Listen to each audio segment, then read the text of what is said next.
Na edição do dia 7 de julho de 1958, o New York Times publicou a seguinte reportagem: Novo dispositivo da Marinha aprende fazendo. Psicólogo mostra embrião de computador projetado para ler e se tornar mais sábio. E o artigo começava da seguinte maneira: A Marinha revelou hoje o embrião de um computador que espera que seja capaz de andar, falar, ver, reproduzir-se e ser consciente da sua existência. O embrião, o computador de previsão meteorológica de 2 milhões de dólares da Marinha Americana, denominado 704, aprendeu, na frente dos repórteres, a diferenciar entre direita e esquerda depois de 50 tentativas. O serviço disse que usaria o princípio do seu pensador perceptron para ensinar máquinas o que seria pensar, ler e escrever. Espera-se que seja finalizado em cerca de um ano a um custo de 100 mil dólares. O Dr. Frank Rosenblatt, designer do Perceptron, disse que a máquina seria o primeiro dispositivo a pensar como o cérebro humano. Assim como os seres humanos, o Perceptron cometerá erros no início, mas vai melhorar à medida que ganhar experiência, ele disse.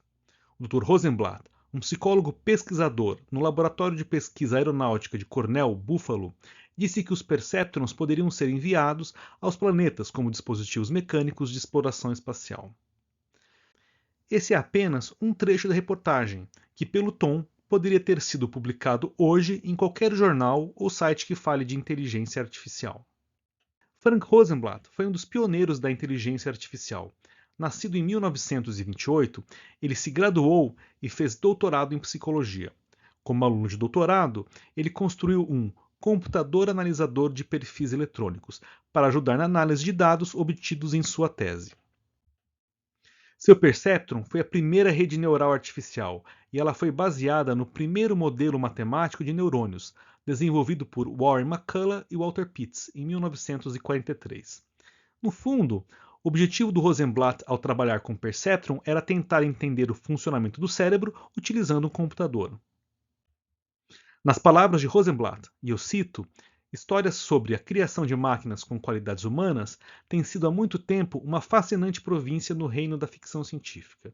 No entanto, estamos prestes a testemunhar o nascimento de tal máquina.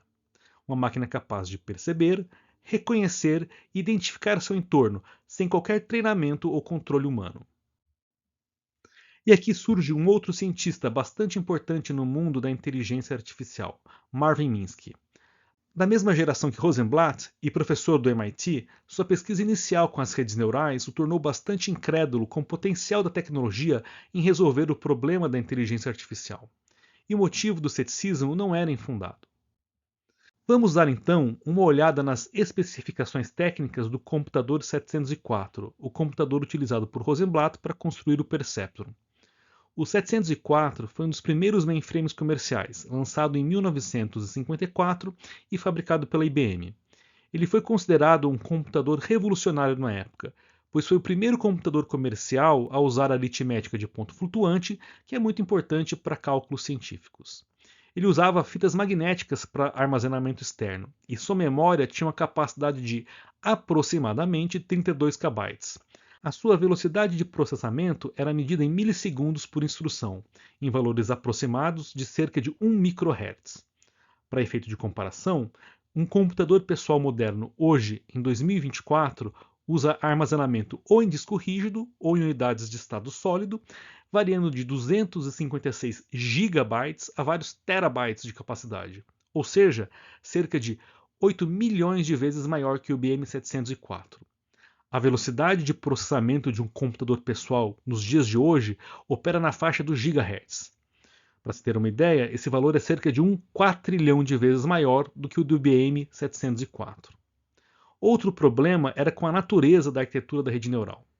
Enquanto que o Perceptron de Rosenblatt tinha apenas uma camada, as redes neurais modernas são projetadas com múltiplas camadas, entre input e output. Não apenas isso, outros detalhes técnicos dos algoritmos precisariam sofrer ajustes e aperfeiçoamentos para que eventualmente pudessem funcionar de maneira adequada. Ou seja, as limitações técnicas das redes neurais observadas por Minsky faziam bastante sentido na época. Os debates entre Minsky e Rosenblatt sobre a eficiência ou não das redes neurais ficaram bastante conhecidos nas conferências de inteligência artificial. E quem ganhou inicialmente essa queda de braço intelectual foi o Marvin Minsky. Em 1969, em conjunto com Seymour Papert, publicou um livro chamado Perceptrons, do qual selava o destino, ao menos temporariamente, das redes neurais. No ano seguinte, Minsky chegou a ser agraciado com o Prêmio Turing, que é o equivalente do Prêmio Nobel para as Ciências da Computação. A influência de Minsky, associada às limitações técnicas das redes neurais, levou a um período de pouco desenvolvimento das técnicas de inteligência artificial, um período conhecido como Inverno da Inteligência Artificial. Neste período, tanto o desenvolvimento das técnicas quanto o financiamento da pesquisa em inteligência artificial reduziu drasticamente, num ciclo de pouco resultado e pouco dinheiro investido. E aqui entra em cena mais um cientista, o britânico e também graduado em psicologia e com doutorado em inteligência artificial, Geoffrey Hinton. Hinton, conhecido hoje como padrinho da inteligência artificial, gostava de dizer que ideias antigas são novas, ou seja, que antes de abandonarmos uma ideia, temos que ter bastante certeza que ela não funciona. Durante seus estudos iniciais em inteligência artificial, Geoffrey Hinton se deparou com as ideias de Rosenblatt e virou um defensor das redes neurais artificiais. Em 1986, Geoffrey Hinton, David Hamilhart e Ronald Williams publicam na revista Nature um artigo muito importante para a história da inteligência artificial, aprendendo representações por meio de retropropagação de erros. Apesar de não terem sido os primeiros a utilizar os algoritmos de backpropagation, esse paper ajudou a mudar o curso da história, uma vez que popularizou a metodologia que ajudaria a corrigir parte dos problemas com os algoritmos iniciais de redes neurais. Mesmo assim, o progresso e o reconhecimento científico das metodologias de redes neurais demoraria ainda para acontecer. Esse reconhecimento veio com um marco muito importante, o sucesso da AlexNet em 2012. Hinton e dois de seus estudantes de pós-graduação, Alex Krzyzewski e Ilya Sutskever, desenvolveram o AlexNet, uma rede neural convolucional dedicada para análise de imagens. Em 2012, foi a ganhadora de um desafio de reconhecimento de imagens organizado pela ImageNet, um projeto que gerencia tanto bancos de dados de imagem como competições sobre visão computacional. O sucesso do AlexNet foi decisivo para a explosão do desenvolvimento e reconhecimento das redes neurais profundas. Infelizmente, Rosenblatt não viveu o suficiente para ver o sucesso de sua técnica. Ele morreu aos 43 anos, no dia do seu aniversário, afogado enquanto navegava em seu barco. Em homenagem, então, a um dos padrinhos da inteligência artificial, que tal olharmos para a literatura médica especializada em anatomia patológica com esse prisma de que ideias antigas são novas, ou retrofuturismo, o futuro é tudo aquilo que o passado esqueceu. Em 1992, foi publicada na revista Modern Pathology o seguinte artigo científico: Interpretação de imagens assistida por computador. Uso de uma rede neural para diferenciar carcinoma tubular de adenose esclerosante. Bom, antes de prosseguirmos, talvez seja melhor olharmos com um pouquinho mais de cuidado para essa salada de palavras, né? Redes neurais, inteligência artificial, deep learning, redes neurais convolucionais, machine learning. Que tal, então, perguntarmos para uma inteligência artificial o que significa cada um desses conceitos? E, para ser bem sincero, que tipo de vídeo sobre inteligência artificial que não utiliza pelo menos uma vez a foto do HAL 9000? Vamos lá então. HAL, poderia nos explicar o que significa cada um desses conceitos? Opa, talvez o HAL 9000 não seja exatamente um bom parceiro de viagem. Vamos então tentar mais uma vez, agora com o ChatGPT. ChatGPT, por favor, poderia explicar a diferença entre inteligência artificial, aprendizado de máquinas, redes neurais e aprendizado profundo? Claro, diz o ChatGPT. Esses termos são frequentemente utilizados juntos, mas cada um tem seu significado específico. E sim, eu utilizei bastante o ChatGPT e o DALL-E para montar esse vídeo. E um conselho que eu dou ao utilizarmos inteligências artificiais como assistentes: sempre comece as frases com por favor. Antes então de começarmos a explorar cada um desses conceitos, talvez seja melhor definir o primeiro termo, algoritmo. Vamos então de novo ao ChatGPT. ChatGPT, por favor, Defina, de maneira clara e sem jargões técnicos, o que é um algoritmo. E a resposta do ChatGPT é: um algoritmo é como uma receita de cozinha para resolver um problema ou realizar uma tarefa. Imagine que você tem um conjunto de instruções passo a passo para fazer um bolo. Essas instruções dizem o que você precisa fazer, na ordem em que ela precisa ser feita, até que o bolo esteja pronto. Da mesma maneira, um algoritmo é uma série de etapas claras e bem definidas que você segue para chegar a um resultado ou solução para um problema específico. Ele precisa ser preciso e detalhado o suficiente para que, se você seguir exatamente os passos, sempre chegará aos mesmos resultados.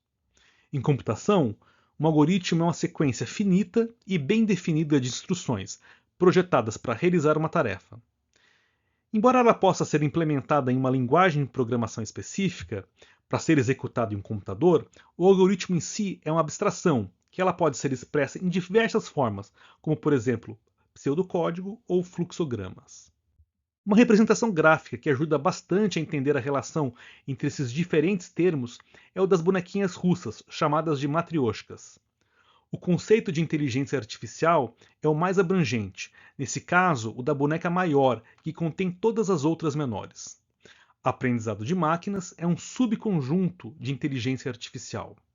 Redes neurais, por sua vez, representam um tipo de aprendizado de máquina. E, finalmente, aprendizado profundo é um tipo de rede neural. O primeiro conceito, então, é o de inteligência artificial, que é o termo mais abrangente de todos. E um dos primeiros filmes a abordar um tipo de inteligência artificial foi o Metrópolis, de 1927. O termo inteligência artificial foi escolhido por John McCarthy no workshop de Dartmouth, em 1956, um encontro que é amplamente considerado como de nascimento da inteligência artificial. De toda maneira, para fins de rigor técnico, eu replicarei a definição de inteligência artificial proposta justamente por McCarthy. De acordo com ele, inteligência artificial é a ciência e engenharia de criar máquinas inteligentes, especialmente programas de computador inteligentes. Está relacionada à tarefa semelhante de usar computadores para entender a inteligência humana. Mas a inteligência artificial não precisa se limitar a métodos que sejam biologicamente observáveis. Fugindo um pouquinho então das abstrações filosóficas e científicas sobre o que é inteligência, ficaremos com o sentido de que inteligência artificial refere-se a máquinas e programas de computador que simulam funções geralmente identificadas como a inteligência humana, como por exemplo, resolver problemas, aprender, reconhecer imagens, tomar decisões e entender a linguagem natural, seja ela na forma da fala ou da linguagem escrita. E é dessa capacidade de simular a inteligência humana que um dos testes mais famosos surgiu, o teste de Turing. Alan Turing foi um dos pioneiros da computação. O objetivo do teste de Turing é avaliar a capacidade de uma máquina ou um programa de computador em exibir comportamento inteligente indistinguível do comportamento de um ser humano. Também conhecido como jogo da imitação, o teste de Turing é frequentemente formulado da seguinte maneira: um juiz humano interage com dois participantes, um ser humano e uma máquina, ou um programa de computador. Essa interação acontece por meio de uma interface de comunicação de texto, que impede que o juiz humano saiba quem é quem nesse jogo. O juiz, então, faz perguntas e recebe respostas de ambos os participantes. Turing propôs que um computador poderia ser considerado, entre aspas, inteligente se pudesse enganar um humano a pensar que é outro humano durante uma conversa em texto. Apesar da sua importância, o teste de Turing não consegue avaliar todo o espectro das habilidades cognitivas que compõem a inteligência humana. Há, entretanto, os que digam que, cada vez que alguma forma de inteligência artificial passe em algum destes testes, nós automaticamente mudamos as regras do jogo e os objetivos do jogo. Vimos isso quando Garry Kasparov foi derrotado numa partida de xadrez pelo Deep Blue da IBM, ou quando Yi Sedol foi derrotado numa partida de Go pelo AlphaGo da DeepMind. É o chamado, entre aspas, efeito inteligência artificial, em que, abre aspas, inteligência artificial é tudo aquilo que ainda não foi feito. O mesmo efeito parece ocorrer agora com o ChatGPT, que com sucesso venceu o jogo da imitação de Turing. Considerações filosóficas à parte, eu gosto bastante da seguinte frase: Perguntar se uma máquina pode pensar é perguntar se um submarino pode nadar. E quando a gente utiliza essa frase como prompt para o Dali gerar uma imagem, o resultado é esse: um submarino pensando em peixes e um computador imaginando um submarino na forma de peixe. Outra maneira de pensarmos inteligência artificial é em relação à amplitude das tarefas realizadas. Neste ponto de vista, há dois grandes grupos de inteligência artificial: a inteligência artificial fraca ou estreita e a inteligência artificial forte. A inteligência artificial fraca ou estreita é aquela treinada para realizar uma tarefa específica, por isso chamada de estreita. É a inteligência artificial com que nós interagimos diariamente, que permite a maior parte das aplicações inteligentes, como a Siri da Apple, a Alexa da Amazon e os inúmeros aplicativos de reconhecimento de imagem. Já a inteligência artificial forte, ela é subdividida em inteligência artificial geral e superinteligência artificial. E há quem diga que essa diferença ela é um tanto arbitrária. A inteligência artificial geral é aquela em que a inteligência da máquina equivale em todas as dimensões à inteligência humana, seja grau de consciência, capacidade de aprender, planejar e resolver problemas.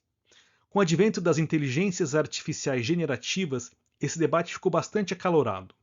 A sigla americana que se ouve bastante é AGI. Já a superinteligência artificial é aquela em que a inteligência artificial supera a capacidade humana. E um dos principais exemplos é o HAL 9000, né, do filme 2001, Uma Odisseia no Espaço. E que, de acordo com o filme, de 1968, teria surgido em 1992. E falando em inteligência artificial geral, a missão da OpenAI, do ChatGPT, é garantir que isso seja feito de maneira que, abre aspas, beneficie toda a humanidade. Com certeza é mais fácil criar uma AGI do que definir o que é fazer o bem para toda a humanidade. Como se também o antigo mote do Google não seja mal fosse tão simples assim. Outra maneira de classificarmos os tipos de inteligência artificial é em relação à técnica utilizada. De maneira simplificada, há dois grupos principais: as inteligências artificiais baseadas em regras e o aprendizado de máquina. A inteligência artificial baseada em regras é a forma de construir uma inteligência artificial que utiliza um conjunto pré-definido de regras para processar informações e tomar decisões. Essas regras são geralmente criadas por especialistas humanos e incorporadas ao sistema. Há várias abordagens metodológicas que se enquadram nesse grupo. Explicando um pouquinho melhor, imaginaremos como uma inteligência baseada em regras seria desenhada para identificar imagens. Para criar um aplicativo de identificação de imagens utilizando inteligência artificial baseada em regras, primeiramente definiria-se um conjunto de regras lógicas para identificar características específicas nas imagens. Por exemplo, regras para identificar formas, cores, padrões ou até características mais complexas, como faces ou objetos específicos. As regras, então, seriam aplicadas às características extraídas para determinar a presença de objetos ou padrões específicos. Por exemplo, para simplificar um pouco, uma regra poderia ser: se a imagem contém um contorno circular e duas formas ovais acima deste, identifique como rosto. O grande problema dessa metodologia é que a realidade do mundo físico é muito complexa e o estabelecimento do número de regras e relações lógicas entre elas é extremamente difícil. A abordagem de Marvin Minsky, por exemplo, para criar uma inteligência artificial, poderia se enquadrar nessa classificação de inteligência artificial baseada em regra, uma vez que ele utilizava abordagens simbólicas para criar inteligências artificiais. A outra metodologia utilizada é que chamamos de aprendizado de máquinas, ou do inglês machine learning. Para resumir, então, podemos dizer que inteligência artificial é um termo amplo que abrange várias estratégias e metodologias diferentes para tornar, em graus diferentes, máquinas ou programas de computador inteligentes. Ou, de um ponto de vista mais pragmático, capazes de interagir com os dados do mundo e resolver problemas, como no caso da anatomia patológica, o diagnóstico de doenças a partir da análise de imagens digitais. Existem várias metodologias que objetivam, então, tornar máquinas e softwares inteligentes. Uma das abordagens mais importantes é o que chamamos de aprendizado de máquina ou machine learning. E no espírito de filmes legais sobre inteligência artificial, um ótimo exemplo é o filme Ex Machina. O termo aprendizado de máquinas foi cunhado em 1959 por Arthur Samuel. Samuel trabalhou na IBM e foi um dos pioneiros tanto em inteligência artificial quanto em jogos de computador. Num artigo publicado no IBM Journal of Research and Development, intitulado Alguns estudos em aprendizado de máquinas utilizando o jogo de damas, o cientista não apenas cunhou o termo aprendizado de máquina, bem como aplicou metodologia para ensinar a máquina a jogar damas. Bom, para começarmos a entender um pouquinho mais sobre aprendizado de máquinas, precisamos voltar um passo atrás. Como são programados os softwares na computação tradicional? Como eu falei anteriormente, tradicionalmente, os programas de computador são escritos com uma abordagem baseada em regras. Isto é, o programador cria um conjunto de instruções que determinam como o software resolve um problema ou realiza uma tarefa. O programador cria um modelo e testa se funciona na prática. Quando não funciona, é necessário alterar as porções do código que não funcionaram adequadamente num ciclo iterativo até se obter um software que funcione bem. Essa era, inclusive, a metodologia tentada por muito tempo para desenvolver aplicações de inteligência artificial, a inteligência artificial baseada em regras. A abordagem do aprendizado de máquinas é diferente. No aprendizado de máquinas, os softwares são construídos a partir da interação sucessiva de grande quantidade de dados com o algoritmo. A cada iteração, isto é, a cada repetição do processo, o algoritmo vai aprendendo com os dados e se modelando, até o ponto que consegue fazer predições e resolver problemas de maneira adequada. Do ponto de vista técnico, o aprendizado de máquinas envolve o uso de funções matemáticas que permitem a representação, a mensuração de desempenho e a otimização dos algoritmos com a entrada dos dados. Entre as ferramentas matemáticas mais importantes estão a álgebra linear, a estatística e a probabilidade. Podemos definir então aprendizado de máquinas como uma classe de algoritmos de computador que constroem modelos de classificação e predição a partir de dados existentes. Em outras palavras, são algoritmos que aprendem a extrair conhecimento a partir dos dados. E aqui a gente cai em mais uma cilada. O que seria aprendizado? Mais uma vez, para fins práticos, entenderemos aprender um conceito como desenvolver mecanismos que descrevem regras gerais a partir de um conjunto de exemplos concretos.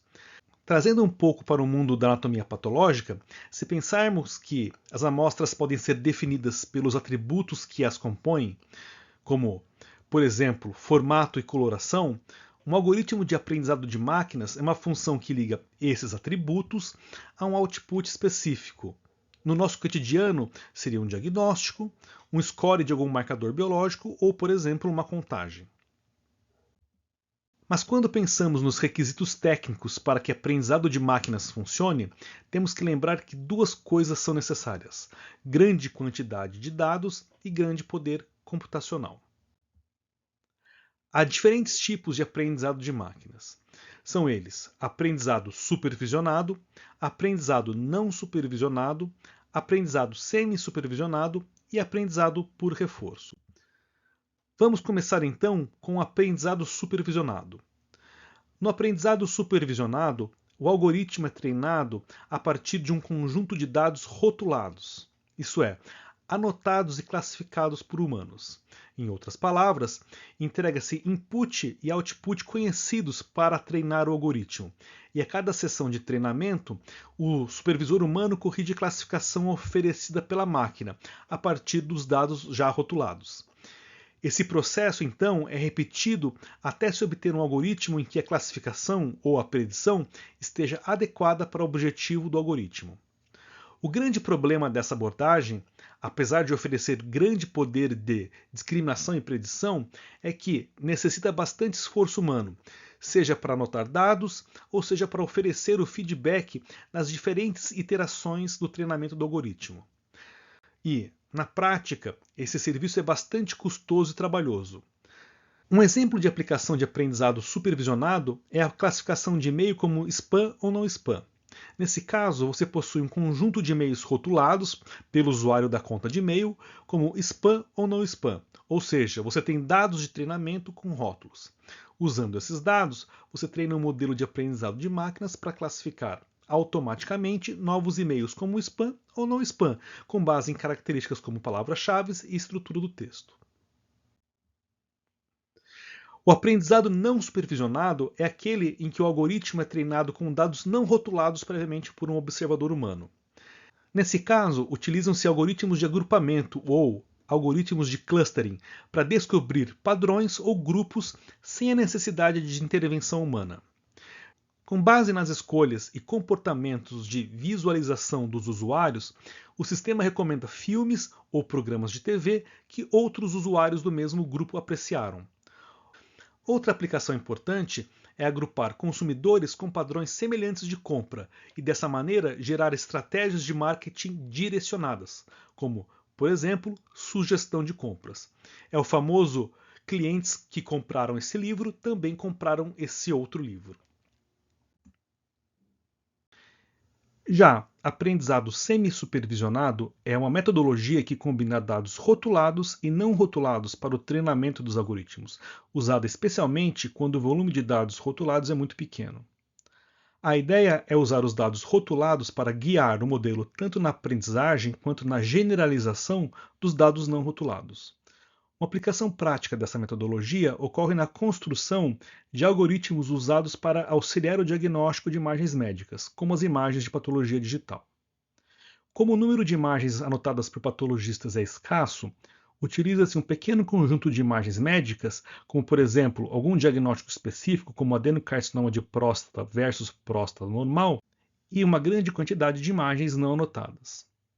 Usando o aprendizado semi-supervisionado, o sistema pode identificar padrões e características nas imagens não rotuladas, que são semelhantes às das imagens rotuladas. No aprendizado por reforço, o treinamento dos algoritmos ocorre por tentativa e erro através da interação com o ambiente.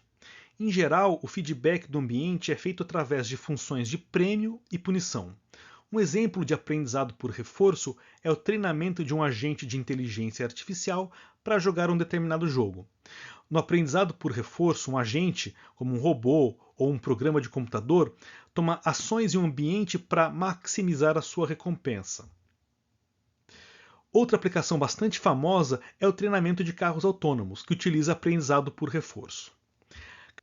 Cabe aqui lembrar que a maior parte dos exemplos que eu utilizei nos diferentes tipos de aprendizado, na prática são muito mais complexos. Por exemplo, um carro autônomo pode usar diferentes estratégias de aprendizado para o desenvolvimento do seu software. O mesmo vale para os sistemas de recomendação do YouTube, Netflix e da Amazon. Na prática, então, existe uma combinação de diferentes estratégias de aprendizado para a geração dos algoritmos de inteligência artificial. Outra maneira de classificarmos os algoritmos de aprendizado de máquinas é separar as diferentes metodologias em aprendizado de máquina tradicional, ou shallow learning, aprendizado superficial, e aprendizado profundo, ou deep learning. A principal diferença entre as técnicas clássicas de aprendizado de máquina e o aprendizado profundo é a utilização de redes neurais profundas. Primeiro falarei um pouquinho, então, sobre as técnicas de aprendizado de máquina tradicionais. Nas metodologias de aprendizado de máquina tradicionais, os algoritmos dependem de bastante intervenção dos programadores para a criação de regras que permitem a identificação de padrões nos dados e fazer a predição a partir deles. É o que a gente chama de engenharia de features ou engenharia de características.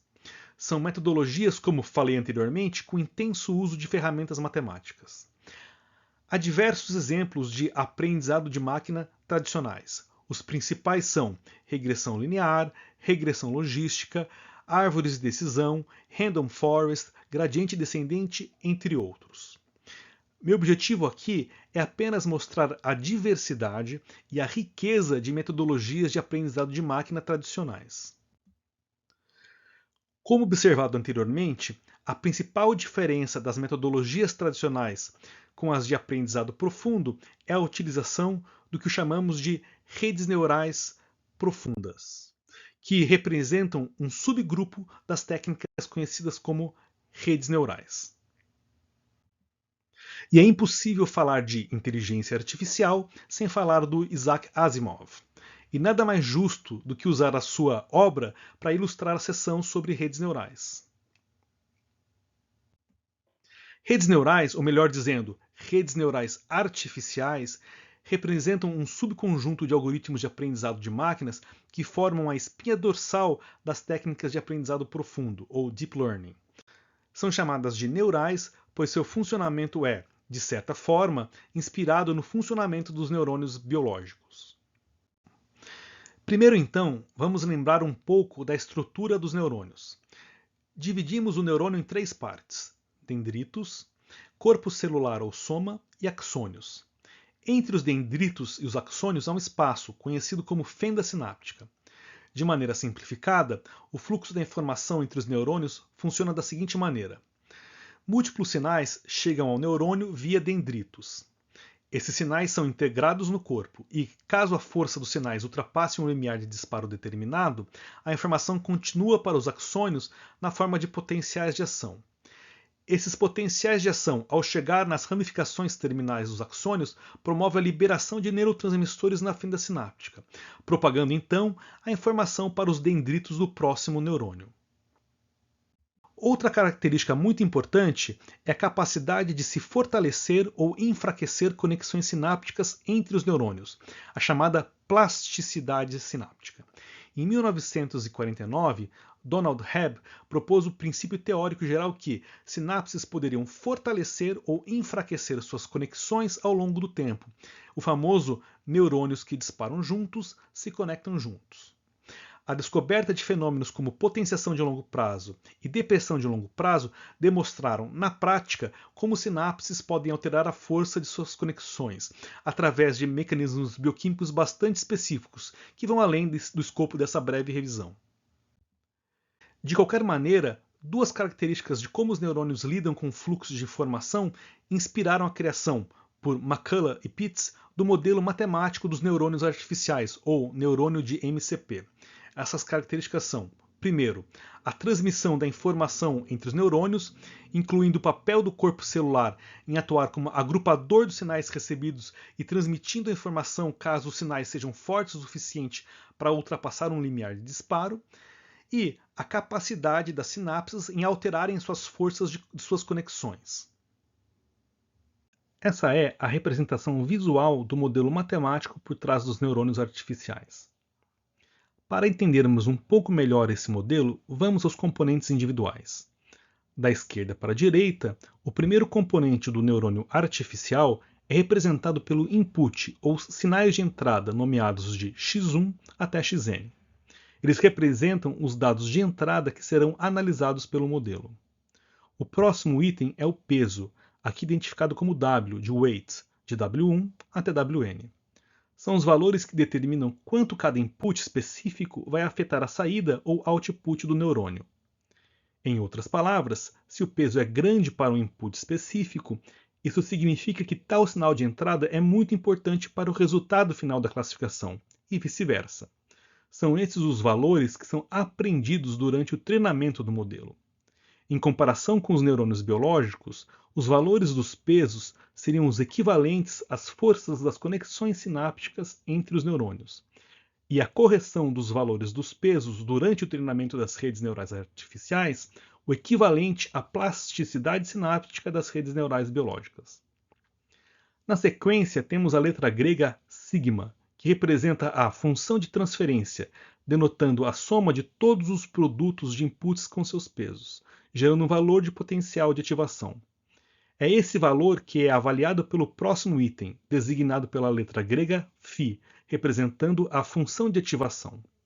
Se o valor obtido pela função de transferência exceder o limiar de ativação, ocorre o disparo do neurônio artificial, ou seja, o sinal é transmitido para a saída, o output. Resumindo, um neurônio matemático é um componente que calcula a soma ponderada de vários inputs relativos aos seus pesos, aplica uma função e passa o resultado adiante. O aprendizado reside na capacidade de se alterar os valores dos pesos, o que influencia o disparo ou não do neurônio artificial, isto é, a passagem ou não da informação para o output. Esse processo descreve também uma das bases matemáticas do funcionamento de uma rede neural artificial, a multiplicação de matrizes. Redes neurais artificiais, então, representam um grupo de algoritmos nos quais vários neurônios artificiais são conectados, formando redes de complexidades diferentes. E aqui reside a diferença entre redes neurais e aprendizado profundo, o número de camadas. Uma rede neural simples tem 3 camadas: input, uma camada oculta ou hidden, e output. Os dados entram na camada de input, são processados pela camada intermediária oculta e a classificação ocorre na camada de output. Enquanto uma rede neural simples tem uma camada de input, uma camada oculta e uma camada de output, o perceptron original tinha apenas uma camada de input e uma outra de output, o que limitava, obviamente, a capacidade de processamento de informação. Essa limitação do número de camadas fica mais evidente quando compararmos o perceptron com os algoritmos de deep learning, que são redes neurais com mais de 3 camadas. Na prática, entretanto, o número de camadas ocultas costuma ser bem maior do que 3. Então, vamos falar um pouquinho sobre aprendizado profundo. E, apesar do Guia do Mochileiro das Galáxias não ser um filme sobre inteligência artificial, é difícil não falar de Deep Learning sem fazer o trocadilho com o Deep Thought. O que torna então uma rede neural profunda é o número de camadas intermediárias ocultas ou hidden entre as camadas de entrada, input, e a camada de saída ou output. Uma rede neural dita profunda ou um algoritmo de aprendizado profundo quando o número de camadas de sua rede é maior que 3. A conexão entre os neurônios de cada camada é feita de tal maneira que, nas camadas ocultas, o output de uma camada é o input da camada que vem na sequência. Mais ainda, cada neurônio recebe inputs com seus pesos associados de vários neurônios da camada anterior. Essa sequência de passagem entre as camadas, com os pesos diferentes nos diferentes níveis da camada, é uma das características que permite ao algoritmo de aprendizado profundo fazer predições e analisar com sucesso os dados do input. É o que permite que cada camada incorpore relações entre os diferentes componentes dos dados analisados, criando então representações internas cada vez mais complexas nas camadas escondidas. E aqui cabe uma distinção importante que eu falei anteriormente.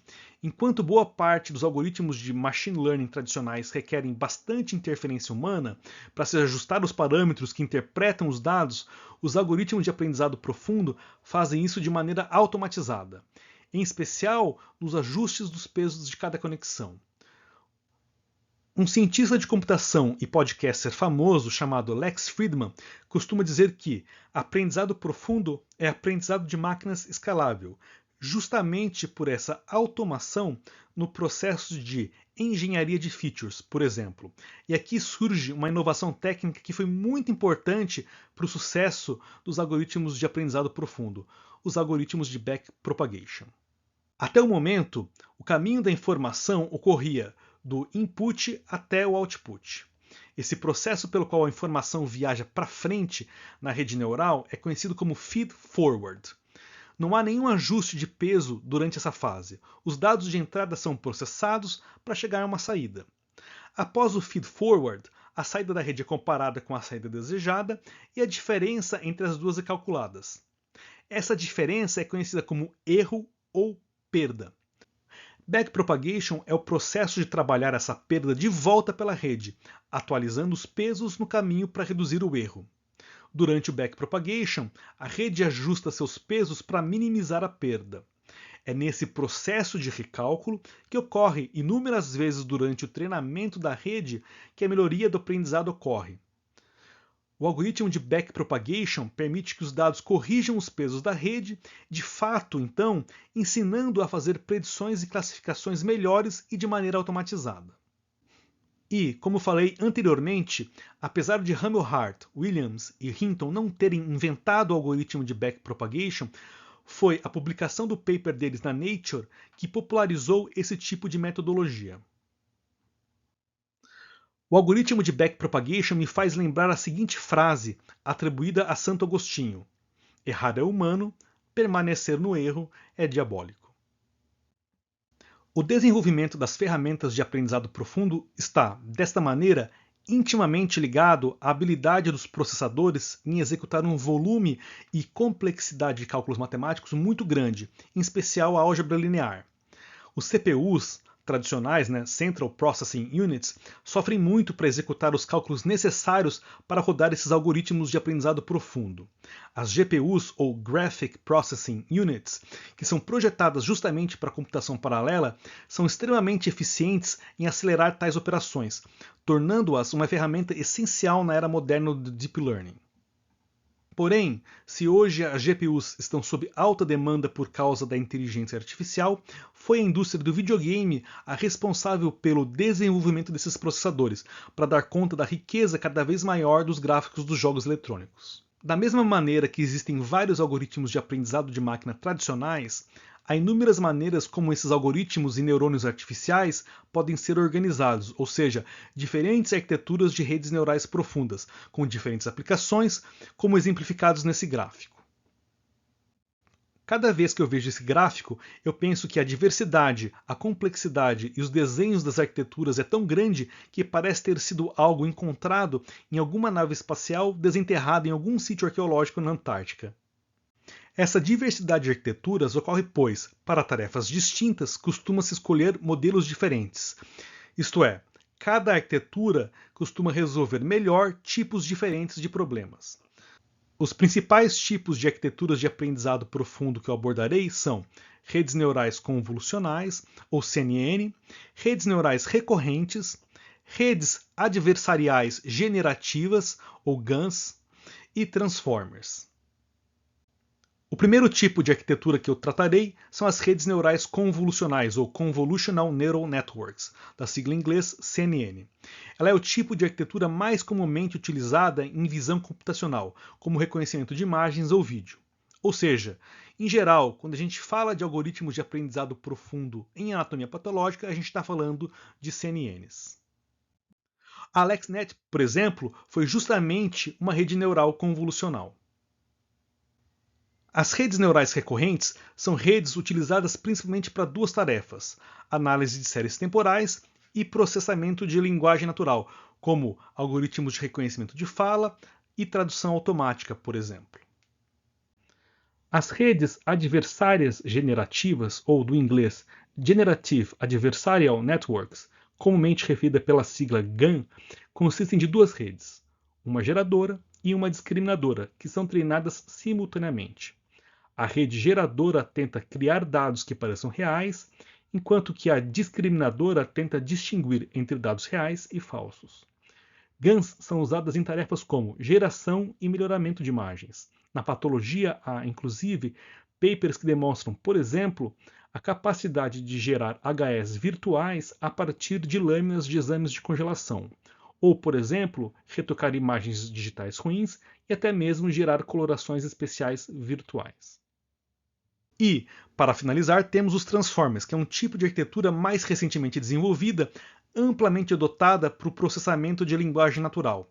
Ela é responsável pela tecnologia utilizada nos chatbots modernos, como o ChatGPT, que significa da sigla inglesa Chat Generative Pre-trained Transformers, né? Ele é o T do ChatGPT, que numa tradução livre para o português seria transformador pré-treinado para geração de conversa.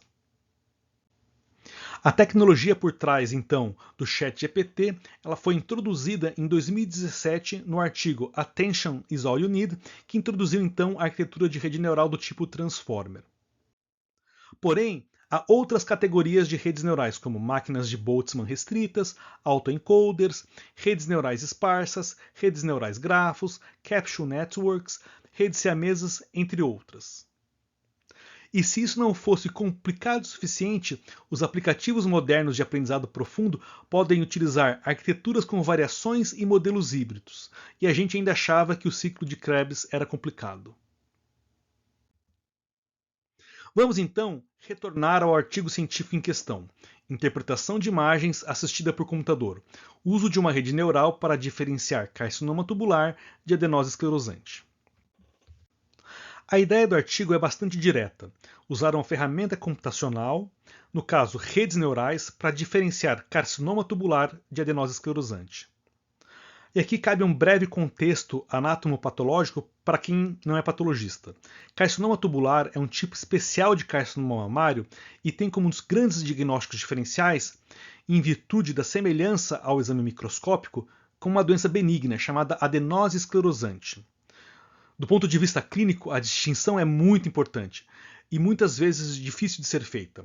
Há tanto risco de um patologista chamar de benigno uma doença maligna, isto é, chamar de adenose esclerosante um carcinoma tubular, quanto o contrário, chamar de maligno uma doença benigna, ou seja, chamar uma adenose esclerosante de carcinoma tubular. Ou seja, a importância em se diferenciar uma doença da outra é muito grande. Além da histologia convencional, o patologista pode lançar mão de técnicas especiais, como por exemplo a imunistoquímica, que auxilia na distinção entre as duas doenças. Mas o primeiro passo é sempre a interpretação morfológica. E é justamente nessa interpretação de imagem histológica que o computador pode auxiliar o patologista. O paper segue um desenho clássico, utilizado até hoje. Ele divide o estudo em duas fases. A primeira fase é a fase de treinamento do algoritmo, e a segunda fase é a fase de teste do algoritmo. Na primeira fase, os pesquisadores buscaram nos arquivos da FIP, que é o Instituto de Patologia das Forças Armadas Americana, 18 casos de adenose esclerosante e 18 casos de carcinoma tubular. Na sequência, um dos patologistas do estudo marcou as áreas de interesse em cada lâmina. E a próxima etapa é bastante engenhosa, em especial pela maneira como se contornaram as limitações técnicas da época. As lâminas foram randomizadas e entregues para um segundo pesquisador. Esse pesquisador não sabia o diagnóstico das pacientes. O que ele fez foi o seguinte: com auxílio de um sistema de análise de imagens, chamado TAS-Plus da Leica, uma série de medidas morfológicas dos tecidos. Inúmeros parâmetros foram analisados e, após análise estatística, descobriu-se que 2 deles eram os mais importantes para diferenciar as doenças. Eram eles: a densidade da superfície glandular e o coeficiente de variação da forma luminal. São essas medidas que serviram como input da rede neural. Ao contrário dos estudos modernos em que o input é a imagem digital, aqui o input são medidas obtidas a partir das análises das lâminas. E qual o motivo disso? Vamos olhar então um pouquinho para o contexto histórico e tecnológico do momento em que o estudo foi realizado, bem como a metodologia da rede neural utilizada. Os primeiros scanners de lâminas histológicas comerciais surgiram após a publicação do paper, na segunda metade da década de 90, e demoravam cerca de 24 horas para digitalizar uma lâmina. Outra limitação técnica importante na época da publicação era a capacidade do processamento dos computadores. Para processar a rede neural utilizada no artigo, os pesquisadores utilizaram um computador 80386 da Zenith, expandido com uma placa de coprocessadora dedicada à execução da rede neural, a placa Hatch-Nielsen Ansa Plus. Vamos olhar então para as especificações técnicas do computador Zenith 80386. Ele tinha um microprocessador 80386, ou apenas 386 como era mais comumente conhecido, de 16 MHz, um sistema operacional MS-DOS, uma memória RAM de 1 MB expansível até 16 MB e um HD de 40 a 80 MB. Comparado ao IBM 704, no qual o Perceptron do Dr. Rosenblatt foi criado, o Zenith 80386 representa um avanço monumental em computação. Mesmo assim, ele ainda fica muito distante da potência dos computadores pessoais modernos. Para se ter a ideia, a velocidade de processamento dos computadores modernos é cerca de 100 vezes mais rápida do que o 386 utilizado nesse paper. E o que seria então essa placa Hatch-Nielsen Ansa Plus? Um pouquinho antes no vídeo eu mencionei que um dos desenvolvimentos técnicos mais importantes para o sucesso das redes neurais foi a utilização das GPUs. Como eu falei, as GPUs permitem uma quantidade enorme de cálculos realizados em paralelo, algo fundamental para a execução dos algoritmos de rede neural. Os computadores do fim da década de 80 e começo da década de 90, como o 386 da Zenith, não tinham capacidade computacional para rodar os algoritmos de redes neurais. Desta maneira, então, uma das soluções era acoplar uma placa de circuito adicional especificamente desenhada para fornecer capacidades especializadas de processamento. Uma placa de coprocessador de redes neurais é uma placa de circuito adicional que poderia ser instalada em um computador para fornecer justamente capacidades especializadas de processamento. Essas placas são otimizadas para realizar cálculos complexos associados ao treinamento e execução das redes neurais, que são intensivos em matemática e podem ser muito lentos em CPUs tradicionais. No caso específico, a placa ANSA Plus da empresa Hatch-Nielsen foi a placa escolhida para rodar o algoritmo do paper. Robert Hatch-Nielsen foi um cientista de computação e neurocientista, cofundador da empresa HNC Software Incorporated. Ele foi um dos pioneiros das técnicas de redes neurais e escreveu um dos primeiros livros sobre o assunto, Neurocomputing, de 1989. Ele propôs ainda uma teoria para o funcionamento da cognição humana, conhecida como teoria da confabulação. Voltando então ao desenho do paper. A primeira fase foi treinar a rede neural, utilizando esses dois inputs, densidade de superfície glandular e coeficiente de variação da forma luminal. A rede neural utilizada tinha 3 camadas: input, camada oculta e output. Dessa maneira, ela não entrava no critério para um algoritmo de deep learning. Bom, haviam 2 inputs utilizados: a densidade de superfície glandular e o coeficiente de variação da forma luminal. E outro pulo do gato nesse paper foi utilizar o algoritmo de backpropagation para corrigir os pesos das redes neurais, com as sucessivas passagens dos dados na primeira fase de treinamento. Os autores afirmam que na fase de treinamento ocorreram 460 mil passagens dos dados no algoritmo. Nessa primeira fase, então, a rede neural fez 19 diagnósticos de carcinoma tubular invasivo e 17 de adenose esclerosante. 2 casos de adenose esclerosante foram identificados erroneamente como carcinoma tubular e um caso de carcinoma tubular foi identificado incorretamente como adenose esclerosante.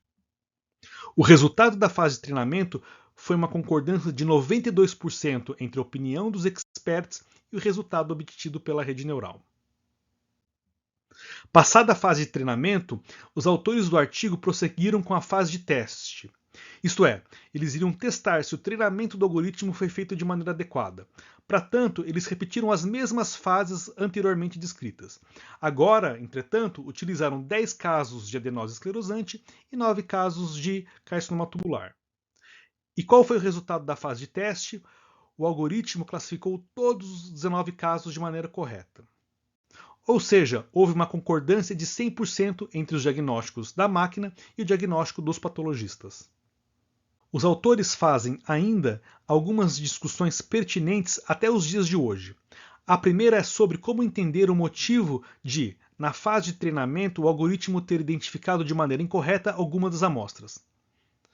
Apesar de entendermos o desenho dos algoritmos, destrinchar exatamente como o aprendizado ocorreu é bastante difícil. É uma característica conhecida como natureza de black box do funcionamento do algoritmo. Como eu falei anteriormente, as redes neurais são compostas por camadas de neurônios artificiais que processam dados de entrada, passando por funções de ativação e ponderando conexões com base em pesos aprendidos durante o treinamento. Embora possamos ver os pesos e as saídas de cada neurônio, a complexidade e a não linearidade do modelo fazem com que seja muito difícil entender como as características dos dados de entrada são transformadas em previsões. Isso é particularmente verdadeiro em redes neurais profundas, que têm muitas camadas e podem aprender representações de dados extremamente complexas. A natureza de black box é um desafio no campo da inteligência artificial, especialmente quando se trata de aplicativos críticos, como em medicina ou segurança automotiva, onde entender o porquê por trás de uma decisão pode ser tão importante quanto a decisão em si. Por isso, há um campo crescente chamado explicabilidade de inteligência artificial, que busca desenvolver métodos para tornar os algoritmos de redes neurais cada vez mais interpretáveis e transparentes. Outra discussão feita no artigo é sobre problemas de otimização do algoritmo. O primeiro problema é não conseguirmos treinar o algoritmo de maneira eficiente, de maneira a não conseguir classificar os dados de entrada em outputs específicos. Isto é, na fase de treinamento, não conseguimos otimizar o algoritmo para fazer a classificação. Esse é um problema conhecido hoje como underfitting, que ocorre quando um modelo é muito simples para capturar a complexidade dos dados. Como resultado, o modelo não aprende bem a partir dos dados de treinamento e, portanto, tem um desempenho ruim tanto nos dados de treinamento quanto nos de teste. Outro problema que os autores especulam é o contrário. A rede neural pode memorizar o grupo de treinamento, incluindo os ruídos do dado. O algoritmo conseguiria então classificar os dados na fase de treinamento, mas falhar na fase de teste. É o problema chamado de overfitting, que ocorre quando um modelo é excessivamente complexo e aprende os detalhes do conjunto de treinamento a ponto de também aprender as flutuações aleatórias que não são relevantes para a tarefa real. Isso leva o modelo a ter um desempenho excelente nos dados de treinamento, mas a falhar em generalizar para novos dados não vistos anteriormente. Os autores finalizam o paper com o seguinte texto: não há dúvida de que um patologista apresentado com tantos exemplos quanto usamos para treinar a rede neural teria um desempenho igualmente bom. No entanto, esse tipo de treinamento nem sempre pode ser possível e uma rede neural pode, em princípio, ser facilmente implementada em uma estação de trabalho em um local remoto. Por essa razão, o sucesso inicial demonstrado pela abordagem de rede neural para a classificação de padrões patológicos, portanto, merece muito mais investigação extensiva e disseminada. Quando olhamos para as referências bibliográficas do paper, encontramos justamente o artigo publicado em 1986 por Geoffrey Hinton, David Hamilhart e Ronald Williams, Aprendendo Representações por meio de retropropagação de erros, que popularizou os algoritmos de backpropagation. Para fechar então o arco desse vídeo, vamos retomar o que aconteceu com Geoffrey Hinton após o sucesso que ele e seus alunos obtiveram com AlexNet. Bom, como eu falei, o sucesso do AlexNet foi decisivo para a explosão de desenvolvimento e reconhecimento dos algoritmos de aprendizado profundo, atraindo a atenção de várias empresas de tecnologia, incluindo gigantes como as empresas americanas Google e Microsoft e a chinesa Baidu. Hinton, Krzyzewski e Sutskever resolvem, então, criar uma empresa chamada DNN Research, de Deep Neural Networks, justamente para facilitar a negociação com essas Big Techs. Após rodadas e mais rodadas de negociação, eles decidem pela venda de seus serviços para o Google. Dos três, Alex Krzyzewski é o de comportamento e perfil mais discreto. Ele eventualmente perde o interesse no trabalho que realizava no Google e se transfere para outra empresa, a Dessa. Ilya Sutskever passa um tempo trabalhando no Google até ser recrutado por Sam Altman para fazer parte de uma equipe que fundou a empresa OpenAI. Ele é, até hoje, um dos cientistas-chefes da empresa que criou tanto o ChatGPT quanto o DALL-E, sendo amplamente reconhecido como um dos cientistas mais importantes no campo da inteligência artificial. Geoffrey Hinton continuou a ter um papel significativo no avanço da inteligência artificial. Entre 2013 e 2023, dividiu seu tempo entre o Google e a Universidade de Toronto, trabalhando inclusive na divisão Google Brain, uma divisão dedicada ao trabalho com inteligências artificiais. Em 2018, juntamente com Yoshua Bengio e Yann LeCun, recebe o prêmio Turing pelo trabalho em aprendizado profundo. Em maio de 2023, ele anunciou a sua saída do Google, citando o desejo de, abre aspas, falar livremente sobre os riscos da inteligência artificial. Passa então a se tornar uma espécie de ativista, preocupado em alertar sobre todo tipo de risco relacionado com a tecnologia que ajudou a criar, como, por exemplo, uso malicioso deliberado por atores mal intencionados, desemprego tecnológico e risco existencial. O que me faz o nomear para o troféu Robert Oppenheimer, agora me tornei a morte, a destruidora dos mundos. Afinal de contas, tal como uma bomba atômica, ninguém nunca pensou que o desenvolvimento de inteligências artificiais pudesse ser perigoso, certo? Em 2016, Geoffrey Hinton ficou famoso entre os radiologistas por emitir a seguinte opinião, abre aspas, acho que se você trabalhar como radiologista, você é como coiote no desenho animado. Você já está além da borda do penhasco, mas ainda não olhou para baixo. Não há solo sob seus pés. As pessoas deveriam parar de treinar radiologistas agora. É completamente óbvio que, em 5 anos, o aprendizado profundo vai fazer melhor do que os radiologistas. Pode demorar 10 anos, mas já temos muitos radiologistas.